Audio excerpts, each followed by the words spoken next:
இழந்த குபேரனுக்கு கேட்கிறான், ஐயா நான் தெரியாமல் தவறு செய்து விட்டேனே அப்படின்ன போது நாரதர் சொல்கிறார், இப்பொழுது பார், நடப்பது மார்கழி மாதம், கணபதியை ஒருவன் தொழுதால் என்ன நன்மை கிடைக்கும் என்பதை உனக்கு கண்ணால் காட்டுகிறேன் வா என்கிறார்.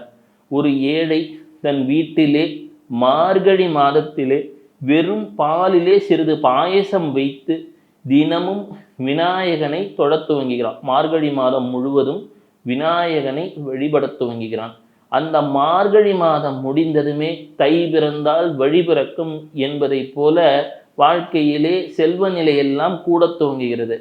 குபேரன் சொல்கிறான், இதுல என்னையா அதிசயம் இருக்கு அப்படின்னா, ஒரு மாதம் முடிந்ததும் அங்கே அந்த விவசாயி திரும்பி பார்க்கிறான், ஐயா ஒரு மாதமும் குபேரனே என் வீட்டிலே உட்கார்ந்து நான் என்ன செய்கிறேன் என்று வேடிக்கை பார்த்து கொண்டிருக்கின்றாயே, இதுதான் விநாயகர் பூஜையின் சிறப்பு அப்படின்றான். வீடு பெரிய மாளிகையாக மாறிவிடுகிறது. KBG Trips. Think holidays. Think KBG Trips. For bookings and inquiries, WhatsApp 9629911889.